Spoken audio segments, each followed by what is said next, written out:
Hello,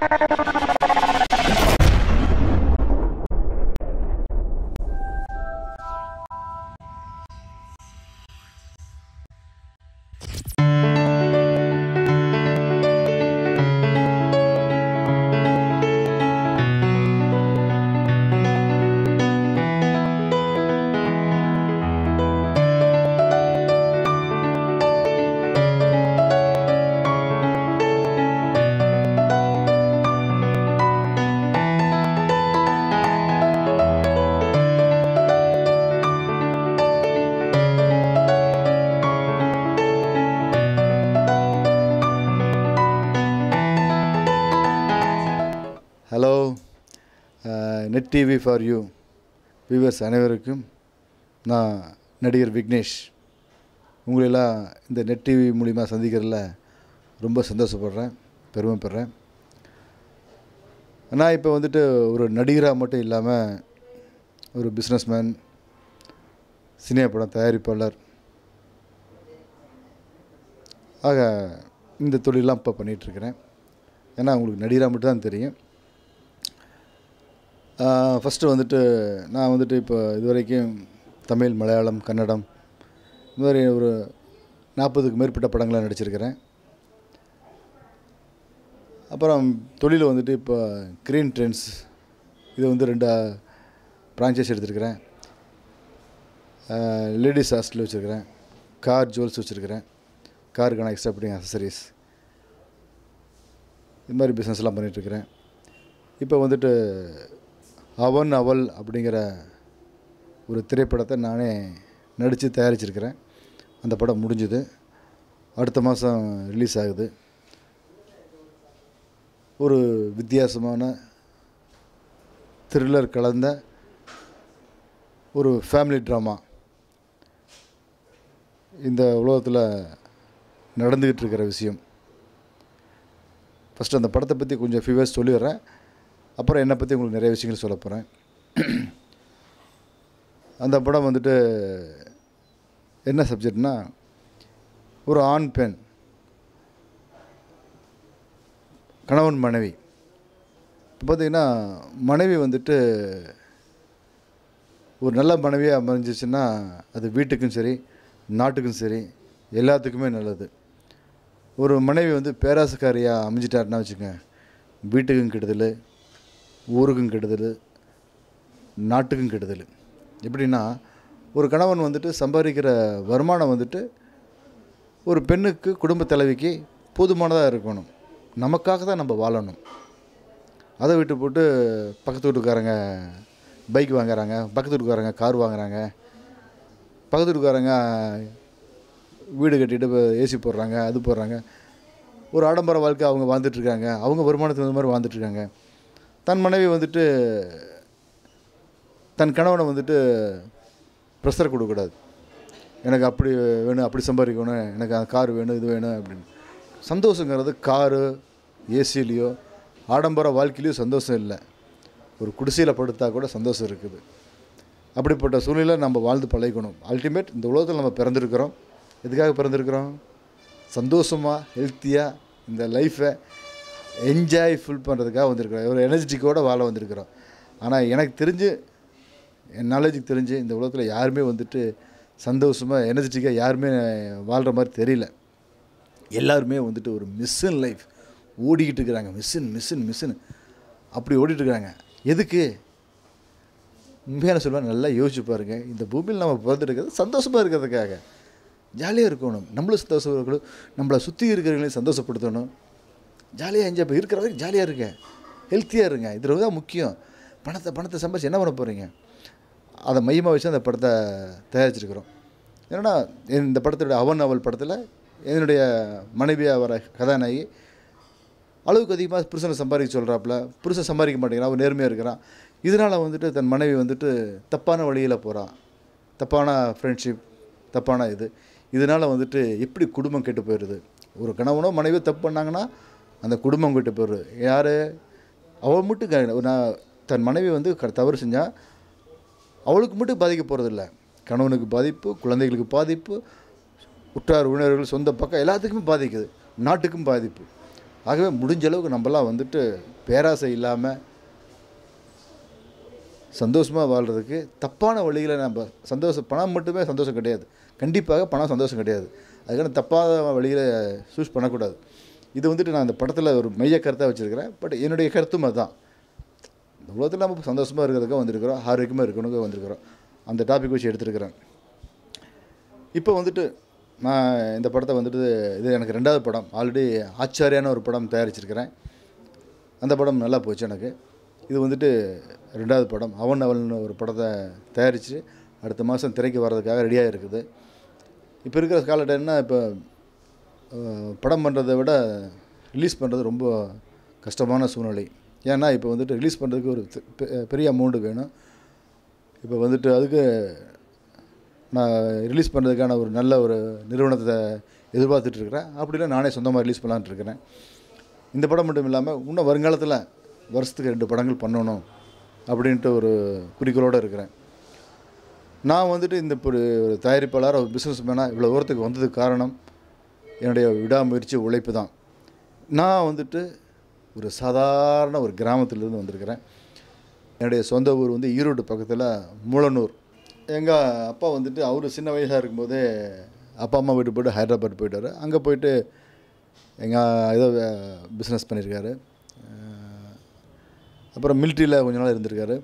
அப்புறம் எங்கள் அம்மாவை கல்யாணம் பண்ணி நான் பிறந்ததுக்கப்புறம் எங்கள் அப்பா எங்கள் அம்மாவுக்கு 2 பேருக்கு மிஸ் அண்டர்ஸ்டாண்டிங் ஆகி சண்டை போட்டுட்டாங்க. பிரிஞ்சுட்டு வந்துட்டு என்னை கொண்டாந்து எங்கள் கிராமத்தில் விட்டு போயிட்டாங்க.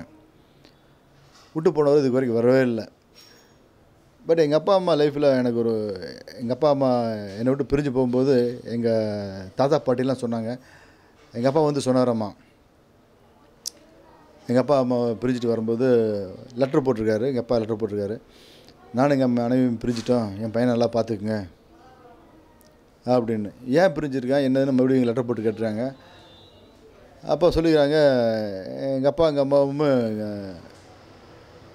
ஹைதராபாத்லேருந்து நான் பிறந்ததுக்கப்புறம் எங்கள் அப்பா போய் ஒரு 15-20 வருஷம் கழித்து நான் பிறந்ததுக்கப்புறம் இந்த கிராமத்துக்கு எங்கள் அம்மா நான் எங்கள் அப்பா 3 பேர் வந்திருக்கிறோம். வந்து போட்டு அந்த கோயம்புத்தூரில் எங்கள் அப்பா இருந்துக்கிட்டு எங்கள் மாமாவுமே பெரியப்பாவெல்லாம் கூட்டி போயிருக்காங்க. அந்த கோயம்புத்தூர் ஒரு ஹோட்டலில் கூட்டி போகிறாங்க. அப்போ போகும்போது எங்கள் வில்லேஜ் மாதிரி இருக்கிறத பார்த்துட்டு எங்கள் அம்மாவுக்கு என்ன இவங்கெல்லாம் வில்லேஜ் மாதிரி இருக்காங்க, நான் கிராமத்துக்கு வரமாட்டேன் அப்படின்னு சொல்லியிருக்காங்க. அப்போ வந்துட்டு எங்கள் அப்பாவுக்கு அம்மாவுக்கு ஒரு சின்ன ஈகோ வந்துருக்குது. அந்த ஈகோனால் வந்துட்டு நீ பெரியவனா நான் பெரியவனா, நீ என்ன என் கிராமத்துக்கு வந்துட்டு எங்கள் அப்பா அம்மா பார்க்க வரமாட்டேங்கிற அப்படின்ட்டு. நீ எங்கள் அம்மானு சொல்லுவேன், நான் உனக்கு முக்கியம்னா நான் கிராமத்துக்குலாம் வரமாட்டேன், உங்கள் அம்மாவில் பார்க்க வரமாட்டேன் அப்படின்னு. அந்த 2 பேரும் இந்த சின்ன ஒரு ஈகோனால் வந்துட்டு நான் வந்துட்டு ஒரு அனாதை ஆகிட்டேன். அப்பா அம்மா இல்லாத அனாதை ஆகிட்டேன். இது வந்துட்டு நம்ம எல்லாருமே ரொம்ப அவங்க லைஃப்பில் நிறைய பேர்த்து ஃபேஸ் பண்ணியிருப்பீங்க. இந்த ஈகோ பிடிவாதம் விட்டுறணும். அது இருந்துச்சுன்னா அது எவ்வளோ பெரிய அழிவை உண்டாகுன்றது என் லைஃப்பில் நடந்த விஷயம். அதெல்லாம் யாரை ஒருத்தர் விட்டு கொடுத்து போகணும். அந்த விட்டு கொடுக்க போகாதனால நான் இது வரைக்கும் எங்கள் அப்பா அம்மாவை நான் மிஸ் பண்ணிட்டேன். எங்கள் அப்பா அம்மா எனக்கு லாஸ். எங்கள் அப்பா அம்மாவுக்கு அவங்க பிரிஞ்சு போயிட்டாங்க, அவங்க ஒரு கோவத்தில் ஈகோனால் பிரிஞ்சு போயிட்டாங்க, எனக்கு லாஸ். என்னை கொண்டாந்து விட்டு போயிட்டாங்க. நான் விட்டு போனது இப்போ எங்கள் அப்பா கொண்டாந்து என்னை கொண்டாந்து கிராமத்தில் விட்டுட்டு போனதுக்கப்புறம் போய் அப்புறம் நான் அங்கேயே கிராமத்துலேயே எங்கள் பாட்டிகிட்ட படித்தேன். படிக்கும்போது எங்கள் அப்பா வந்துட்டு கொஞ்சமாக லெட்டர் போட்டு பணம் அனுப்பிச்சிருக்காரு. ஒரு 5 வருஷம் அங்கே அனுப்பிச்சிருக்காரு. எனக்கு 10-12 வயசு வரைக்கும் எங்கள் அப்பா லெட்டர்லாம் போட்டு அனுப்பிச்சிருக்காரு. அதுக்கப்புறம் வந்துட்டு லெட்டர் எதுவுமே போடல, பணமும் மடியார் பண்ணல, எல்லாமே ஸ்டாப் பண்ணிட்டாங்க. அப்புறம் எங்கள் பாட்டி, நான், எங்கள் தாத்தா 3 பேர் தான் இருந்தோம். எங்கள் சித்தப்பா பெரியப்பாலாம் இருக்காங்க. அவங்க லைஃப்பை அவங்க பார்த்துட்டாங்க. எல்லாம் விவசாய ஃபேமிலி, ரொம்ப ஆர்டினரியான ஃபேமிலி. ரொம்ப வறுமை எனக்கு. ஏன்னா எங்கள் அப்பா அம்மா பணம் அனுப்பலை. எங்கள் பாட்டி தான். எங்கள் தாத்தாவும் வயசாகிடுச்சு, ரொம்ப வயசாகிடுச்சு. நான் எனக்கு 12-13 வயசாக இருக்கும்போது எங்கள் தாத்தா இறந்துட்டாங்க. எங்கள் பாட்டி மட்டும்தான். வருமானமே இல்லை, என்ன படிக்க வைக்க முடியல. நான் என்ன பண்ணுவேன், ஸ்கூல் போகும்போது எனக்கு தெரியும், நல்லா ஞாபகம் இருக்குது. 7th படிக்கும்போது நான் வந்து சனி ஞாயிறில் காட்டு வேலைகளுக்கு போவேன். எங்கள் ஊரில் கிராமத்தில் விவசாயம் இருக்குது, விவசாய வேலைகளுக்கு போவேன். சனி ஞாயிறில் விவசாய வேலைக்கு போயிட்டு அதை கொண்டாந்து அந்த 2 நாள் வருமானத்தை வச்சு நானும் எங்கள் பாட்டியும் சாப்பிடுவோம். இதிலே ஸ்கூல் ஃபீஸ் பண்ணிக்குவோம். அப்புறம் ஸ்கூலுக்கு போயிட்டு வந்துட்டு ஒரு 5 மணிக்கு மேலே போயிட்டுனா போய் இந்த வேர்க்கடலை விதை நேர்க்கடலை வேர்க்கடலைன்னு இருக்குது, அதை உரிக்கிறதுக்காக போவேன். அந்த கல்லையை உடச்சி இந்த பருப்பு மட்டும் எடுக்கிறதுக்கு அது மாதிரி போவேன். அப்புறம் பவர்லூம் ஹேண்ட்லூம் தறி இருக்காங்க எங்கள் ஊர்லலாம். அது நைட் ஷிஃப்ட் போய் வேலை செய்வேன் ஸ்கூலில் படிச்சுக்கிட்டு. அப்புறம் எங்கள் ஊரில் வந்துட்டு இந்த சனி ஞாயிறில் மற்ற நாளில் இந்த ஆஃப் இயர்லி குவார்ட்டர்லி லீவ்லலாம் பார்த்திங்கன்னா நான் பெரிய பெரிய இதுக்கு போவேன். ஏரியெல்லாம் கட்டுவாங்க. அதுக்கு வந்து சித்தாள் வேலைக்கெல்லாம் போயிருக்கிறேன். இது மாதிரி ரொம்ப கஷ்டப்பட்டுருக்கிறேன். அப்புறம் நம்ம லைஃப்பில் வந்துட்டு ஏதாச்சும் சாதிக்கணும் அப்படிங்கிறதுக்காக நான் ஸ்கூல் லைஃப்லேயே வந்துட்டு மெட்ராஸ் வந்துட்டேன். மெட்ராஸ் வந்துட்டு ரொம்ப நாள் வந்துட்டு சினிமா சான்ஸ் தேடினேன். எனக்கு சினிமா சான்ஸ் கிடைக்கல. அப்புறம் வந்துட்டு ஒன்று பண்ணேன், நமக்கு நிரந்தரமான ஒரு வருமானம் வேணும் அப்படிங்கிறதுக்காக நான் வந்துட்டு என்னுடைய வருமானத்தை இன்க்ரீஸ் பண்ணேன். என்ன பண்ணலாம் அப்படின்ட்டு அப்போவே நான் வந்துட்டு என்ன பண்ணேன், லாட்ரி சீட்டு கடை, நியூஸ் பேப்பர் ஏஜென்சி, அப்புறம் பீடா கடை, இன்ஸ்டால்மெண்ட்டில் துணி போடுறது, அப்புறம் இது மாதிரி பிஸ்னஸ்லாம் பண்ணி பண்ணி பண்ணி எனக்கு இன்கம் ஸ்டடி பண்ணிக்கிட்டு என் லைஃப்பில் வந்து பார்த்திங்கன்னா சினிமா அண்டு பிஸ்னஸ் அது ரெண்டுமே ஒரே இதாக ட்ராவல் பண்ணிட்டு வந்தேன். பட் இப்போ வந்துட்டு சினிமாவில் நடிச்சிருக்கிறேன். பட் எனக்கு ஒரு ஆதங்கம், சினிமாவில் பெரிய இடத்த பிடிக்கணும், பெரிய நடிகனாக வரணும். இப்போ வந்துட்டு நான் வந்துட்டு சினிமாவுக்கு வரும்போது ரொம்ப கஷ்டப்பட்டேன். எனக்கு யாருமே சான்ஸ் கொடுக்கல, டைரக்டர் தெரியாது, ப்ரொடியூசர் தெரியாது. இது மாதிரி ரொம்ப ரொம்ப கஷ்டப்பட்டேன். ஆனால் நம்ம வந்துட்டு ஒரு இடத்துல நல்லா இருக்கிறோம். இப்போ நம்ம படம் தயார் பண்ணுற நிலைமையில் இருக்கிறோம், பிஸ்னஸ் பண்ணிகிட்ருக்கிறோம். இனிமேல் கிராமத்துலேருந்து வரவங்க நல்ல திறமைசாலிகளுக்கு நிறைய சான்ஸ் கொடுக்கணும்னு எனக்கு ஒரு ஆசை. அவங்க டேலண்ட்டை வந்துட்டு நம்ம வெளியே கொண்டு வரணும். இப்போ இருக்கிற காலகட்டம் பார்த்திங்கன்னா என்னென்னா, முன்னாடிலாம் பார்த்திங்கன்னா அந்த காலத்துலலாம் கிராமத்துலேருந்து வரவங்க ஈஸியாக ஜெயிச்சுட்டு இருந்தாங்க. ஒரு கிராமத்துலேருந்து வந்த பாரதி ராஜா ஜெயிச்சார், இளையராஜா ஜெயிச்சார், கோயம்புத்தூர்லேருந்து Sathyaraj sir, Sivakumar sir, Manivannan sir, R Sundarrajan sir, இது மாதிரி நிறையா பேர் கிராமத்துலேருந்து ஜெயித்தாங்க. இப்போல்லாம் வந்துட்டு அது மாதிரி ரொம்ப ரேர். நீங்களே பார்த்தீங்கன்னா சினிமா வந்து ரொம்ப அது மாதிரிலாம் வந்து வில்லேஜ்லேருந்து வரது ரொம்ப ரேராக இருக்குது. இப்போ வந்து பார்த்திங்கன்னா வரவங்க எல்லாமே பெரிய பேக்ரவுண்டு உள்ளவங்க, பெரிய சப்போர்ட் உள்ளவங்க, அவங்களுடைய சினிமா வாரிசு, இது மாதிரி ஆள் தான் வர முடியும். சாதாரண ஒரு திறமைசாலி யாரும் வர முடியல. எனக்கு ஒரு ஆசை, நான் வந்துட்டு ஒரு பெரிய நிறுவனம் உருவாக்கணும், சினிமா தயாரிப்பாளர் நிறுவனமாக உருவாக்கி அந்த நிறுவனத்து மூலிமா நிறையா திறமைசாலி டைரக்டரு, நிறையா நடிகர்கள் இவங்களெல்லாம் உருவாக்கணும்னு எனக்கு ஒரு ஆசை. அதுக்கான ஒரு அஸ்திவாரம் போட்டிருக்கிறேன். இப்போ வந்துட்டு என்னுடைய காயன் பிக்சர்ஸ் அப்படிங்கிற நிறுவனத்தில் வந்துட்டு இது 2வது படம் எடுத்திருக்கிறேன். இந்த படம் ரிலீஸ்க்கு அப்புறம் நிறையா படங்கள் தயாரிக்கணும்னு என்னுடைய ஆசை. அதுக்கு மக்கள் சப்போர்ட்டு, எல்லாருடைய சப்போர்ட் எனக்கு தேவை. கண்டிப்பாக நான் ஒரு இந்த பூமியில் வந்து பிறந்திருக்கிறோம், ஏதாச்சும் ஒன்று பண்ணணும், 4 பேர்த்துக்கு யூஸ் ஆகிற மாதிரி பண்ணணும் அப்படிங்கிற ஒரு பெரிய உந்துதலோடு நான் போயிட்டுருக்கிறேன். கண்டிப்பாக நான் ஒரு சக்ஸஸ்ஃபுல் ஒரு நடிகனாக, சக்ஸஸ்ஃபுல் ஒரு ப்ரொடியூசராக, சக்ஸஸ்ஃபுல் ஒரு பிஸ்னஸ்மேனாக வருவேன். என் லைஃப்பில் வந்துட்டு அவ்வளோ ஒரு பிறந்ததுலேருந்தே எனக்கு ஞாபகம் தெரிஞ்சதுலேருந்தே ரொம்ப வறுமை கஷ்டம். எனக்கு அன்பு செலுத்துறதுக்கு ஒரே ஒரு ஜீவன் எங்கள் பாட்டி. முன்னாடி தாத்தா சின்ன வயசாக இருக்கும்போது எங்கள் தாத்தாவுடைய அன்பு எனக்கு தெரியாது. எங்கள் தாத்தாவை பற்றி அதிகமாக நான் பழகலை. எங்கள் பாட்டி மட்டும்தான் எங்களோட அன்பு செலுத்திட்டு இருந்தாங்க. அவங்க மட்டும்தான் எனக்கு எல்லாமே. ரொம்ப அன்புக்காக ரொம்ப ஏங்கிட்டு இருந்தேன். நான் சின்ன வயசுலேருந்தே எனக்கு என்னை யாராச்சும் எனக்கு ஏதாச்சும் ஒரு சின்ன ஒரு சாக்லேட்டோ ஒரு மிட்டாயோ அது வாங்கி கொடுத்தா கூட அவங்க மேலே ரொம்ப எனக்கு பாசமாக வரும். ஏன்னா யாருமே எனக்கு அது மாதிரி வாங்கி கொடுத்தது கிடையாது. இப்போ கூட எனக்கு யாராச்சும் சின்ன கிஃப்ட் கொடுத்தாங்கன்னா அவங்கள ரொம்ப எனக்கு பிடிக்கும் எனக்கு அவங்கள. ஆனால் இப்போ வந்துட்டு கடவுள் வந்துட்டு அதுக்கு எல்லாத்துக்கும் சேர்ந்து என்னுடைய மனைவி, என்னுடைய குழந்தைகள் எல்லாமே சந்தோஷமான பாசிட்டிவான விஷயங்களை கொடுத்துருக்காரு கடவுள். என்னுடைய மனைவி வந்து உமா மகேஸ்வரி, என்னுடைய பையன் பேர் காயன், என் பொண்ணு கனிஷ்கா. என் மனைவி வந்துட்டு தான் இந்த பிஸ்னஸ் எல்லாம் கொஞ்சம் பார்த்துக்கிறாங்க.